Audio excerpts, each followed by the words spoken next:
Now, the Prime Minister's incompetence has severely damaged Canada's relations with the world's largest democracy and an emerging power in Asia. Will the Prime Minister finally do the right thing and produce some kind of proof of his conspiracy theory? Honorable Prime Minister.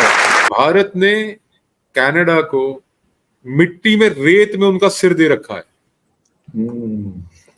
और सिर्फ घसीट रहे हैं उनको। Canada has to bit its own dust.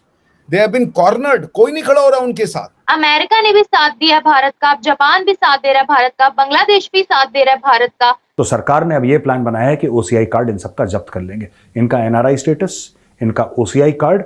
साथ ही आज Israeli वजीर खारजा ने दावा किया है कि सऊदी अरब की तरफ से इजराइल को तस्लीम किए जाने के साथ ही 6 से 7 मुस्लिम ममालिक भी इजराइल को तस्लीम कर लेंगे। आज बांग्लादेश का स्टेटमेंट आ गया। बांग्लादेश के जो मिनिस्टर साहब है उन्होंने स्टेटमेंट दिया कि भाई हमें इंडिया पे पूरा यकीन है, इंडिया ऐसी घटिया हरकतें नहीं करता, इट्स अ मैच्योर कंट्री। अब इस खबर के साथ ही मुस्लिम ममालिक, खास तौर पर पाकिस्तान जो 50 से जायद मुस्लिम ममालिक में वाहिद एटमी ताकत है, इस पर दुनिया भर की नजरों के साथ साथ आलमी सतह पर दबाव भी बढ़ेगा ऑब्वियसली, और सवाल उठेगा कि क्या पाकिस्तान भी सऊदी अरब के बाद इजराइल को तस्लीम कर लेगा। जिस मुल्क का सहारा अफगानिस्तान नहीं लेना चाहता उसका सहारा कनाडा ले रहा है। हालात देखिए, क्या वक्त आ गया इस मुल्क का। अगर पन्नू अपने रिश्तेदार को यहाँ पे पैसा भेजता है भारत में, उस रिश्तेदार को उठा के एनआईए शुड क्वेश्चन कि ये टेरर मनी है, तुम्हारे पास कैसे आई। तो सर अगर ऐसा है तो ये तो आलम इस्लाम पर बहुत गहरा इसका असर होगा। तो क्या हम समझें कि फ़लस्तीनियों को उनका वतन मिलने के बहुत ज़्यादा करीब है, या फिर ये अमरीकी दबाव और आलमी सियासत का नतीजा है जो कुछ हो रहा है।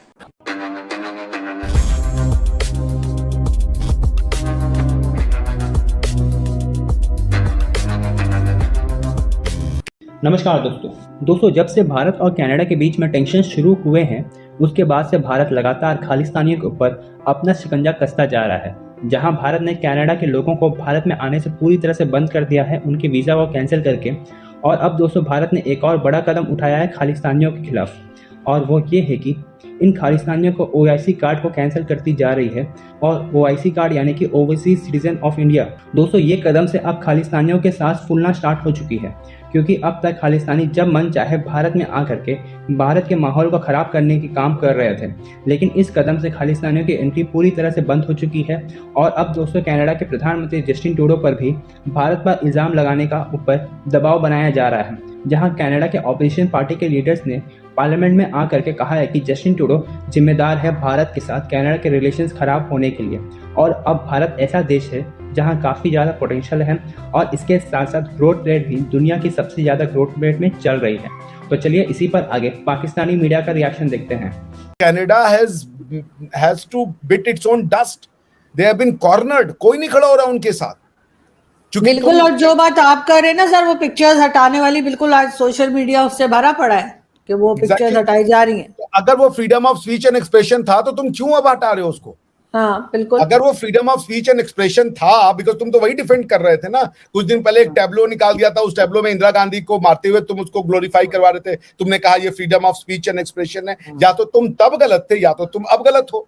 क्योंकि अगर ये पोस्टर जिसमें कि भारतीय हमारे बेचारे जो डिप्लोमेट हैं उनकी जिंदगी को तुमने खतरे में डाल दिया, तुम कह रहे हो कि नहीं it is alright, it is a freedom of speech and expression, then you have compromised with your constitutional provisions, we have not. Because हम तो तब भी कह रहे थे कि ये freedom of speech and expression नहीं है, हम आज भी कह रहे हैं। कॉम्प्रोमाइज तो तुम्हें करना पड़ा, पोस्टर्स तो तुम्हें उतरवाने पड़े।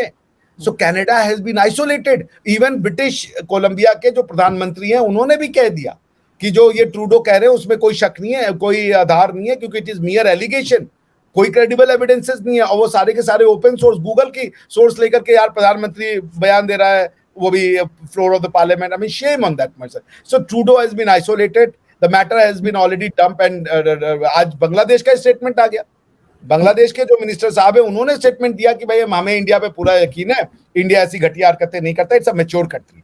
आज आप देख लीजिएगा, ये बांग्लादेश के एफएम का जो है वो वहां पे है अमेरिका में, उनसे एएनआई ने पूछा तो एएनआई को उन्होंने ये स्टेटमेंट दिया है। So the matter has been finished. वरना वो सुखा को उठाते, सुखा का तो कोई बात भी नहीं कर रहा है, लोग कुछ नहीं कह रहे हैं। और हरदीप सिंह निज्जर को इवन अब कैनेडियन जो टेलीकास्टर है वो भी उसको टेररिस्ट या क्रिमिनल बोल रहे हैं। No one is calling him a pious man or a plumber or a religious man or ये वो. They all are saying he was a criminal. So Trudeau is on the back foot, ये तो खत्म हो रहा है। और इसका ये होगा कि ट्रूडो जो है ही विल सफर इलेक्शन, और आप देखिए वो आएंगे। अच्छा, एक और लास्ट बात बताऊं आपको, आज ट्रूडो ने यूक्रेन के साथ वो साइन किया है, फ्री ट्रेड एग्रीमेंट। बहुत अच्छी बात है, होना चाहिए। यूक्रेन अभी क्या बेचेगा इनको, और ये क्या बेच देंगे यूक्रेन को, बेचारा उनके पास कुछ खाने पीने का पैसा नहीं है। और हम 5 ट्रिलियन की इकोनॉमी है, हमारा तुम्हारे साथ $10 बिलियन का ट्रेड था, तुम उसको बंद करके बैठ गए, उसके ऊपर बैठ गए जो फ्री ट्रेड एग्रीमेंट हो रहा था। इतना तुम्हारे लिए टेररिज्म प्री है। क्योंकि सर वो तो बात इतनी आगे तक चली गई कि एक दूसरे की एम्बेसी से जो है वो एजेंसीज के लोग या जो थे वो तक दोनों कंट्रीज ने वापस कर दिए। अब मामला जो है वो अगर ये सब कुछ खत्म भी हो जाए सारी चीजें, तो आपको लगता है कि रिलेशंस पहले जैसे हो पाएंगे, या अब ट्रस्ट नहीं रहेगा एक दूसरे पे? नहीं, बिल्कुल होंगे। ट्रस्ट किसमें कोई बात नहीं, क्योंकि किसी ने ये नहीं कहा कि ये रूग स्टेट है या ये इनका हैबिट है या टेररिस्ट स्टेट है। हम भी ये नहीं कह रहे, वो भी ये नहीं कह रहे। पॉइंट एक इंडिविजुअल को लेके, ये कोई इंस्टीट्यूशनल पॉलिसी नहीं है। जैसे पाकिस्तान के और इंडिया के बीच में हम कहते हैं कि टेरर आपकी पॉलिसी है, यहाँ पे ये वन ऑफ इंसिडेंट की बात हो रही है ना, कि भाई ऐसा हुआ है बंदा। और एक बात ये भी जान लीजिए, लेकिन सर उसने तो पूरी गवर्नमेंट को, भारत की गवर्नमेंट को इन्वॉल्व कर दिया था कैनेडियन प्राइम मिनिस्टर ने। तो बिकॉज कि वो गुस्साए हुए थे, उन्होंने G7 में कोशिश की। देखिए उनकी गवर्नमेंट एनडीपी के सपोर्ट से चलती है। एनडीपी जो एक जगमीत सिंह की पार्टी है, जगमीत सिंह जो है 40 सीट अगर वो अपना हटा ले तो इनकी गवर्नमेंट गिर जाएगी। तो पॉइंट ये था कि इनकी कॉन्स्टिट्यूएंसी को भी इनको कैटर करना था। बट जितना ये इंडिया को वीक समझ रहे थे कि हम वेस्ट हैं, हम बोलेंगे तो इंडिया ऐसे ही डर जाएगा और ये हो जाएगा, हुआ उसका उल्टा। मोदी ने उनको टिट फॉर टैट करके दिखा दिया, और फिर दुनिया को भी मोदी ने बोल दिया कि भाई जहां तक भारत की इंटेग्रिटी की बात है, टेरिटोरियल इंटेग्रिटी की बात है, कोई समझौता नहीं होगा, आपको हमें जो करना है कर लीजिए।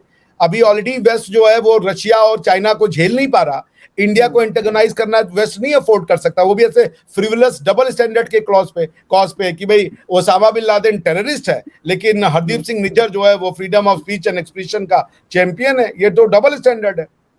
सही, बिल्कुल ऐसा ही है। लेकिन सर बहरहाल एक अजीब हंगामा था, और लग यही रहा था कि काफी ज्यादा टेंशन बढ़ चुकी थी, और अमेरिका की तरफ से भी भारत को यही कहा जा रहा था कि जी आप जो है वो कनाडा के साथ मिलकर इन्वेस्टिगेशन करें। तो सर लास्ट में बस ये पूछना चाहूंगी कि इस वक्त भी इन्वेस्टिगेशन चलेगी, या बस इसके बाद यहाँ पे इस स्टोरी को हम समझें कि ये खत्म है?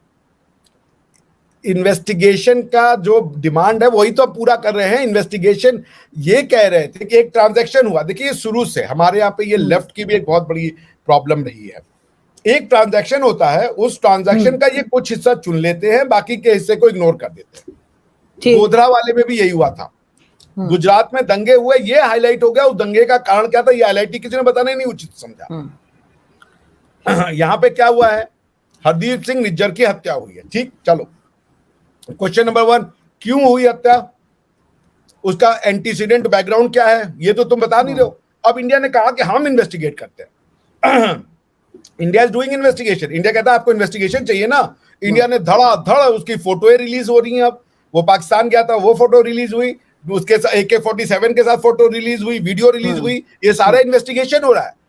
जो ट्रूडो साहब थे उनका इन्वेस्टिगेशन बहुत लिमिट और सीमित था कि उसकी हत्या हुई है और उसका हत्यारा कौन है ये पता करो। हमने उस इन्वेस्टिगेशन को लंबा कर दिया। हम तो वर्ल्ड कम्युनिटी की डिमांड पूरी कर रहे हैं। हम कह रहे हैं बिल्कुल इन्वेस्टिगेशन हो, जरा ये बता दें ये सज्जन कौन थे।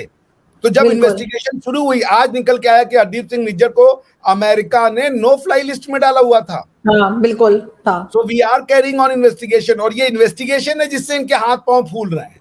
अब जब इन्वेस्टिगेशन हो रही है, क्योंकि ये तो इन्वेस्टिगेशन को शुरू से ये हमेशा रहा, हमारे यहाँ होता था कि इन्वेस्टिगेशन का एक पार्ट होगा खाली इन्वेस्टिगेट, बाकी ट्रांजैक्शन इन्वेस्टिगेट नहीं होगा। यहाँ पे गवर्नमेंट ने कहा करेंगे हम इन्वेस्टिगेशन, हमको कोऑपरेशन चाहते ना। आप इंडिया की कोऑपरेशन चाहते थे इन्वेस्टिगेशन में, ले लो कोऑपरेशन। ये रही उसकी ISI के साथ फोटो, ये रही उसकी क्या कहते हैं AK-47 के साथ फोटो, ये वो कनाडा में उसने जो है कैंप चला रखे थे टेरर के, उसकी फोटो रही। अमेरिका के नो फ्लाइंग लिस्ट में था, ये रही। 2020 में हमने उसको टेररिस्ट डिक्लेयर किया था, 3 बार हमने आपसे एक्स्ट्राडिशन की डिमांड की थी, ये सारी आ गई इन्वेस्टिगेशन। देख लो, क्रिमिनल आदमी था, किसी ने एक क्रिमिनल के साथ क्या होता है, कोई क्रिमिनल मार देता है उसको। अब हो गए। So we have completed the demand of the West to conduct an impartial investigation. This is the investigation, but this is the complete investigation.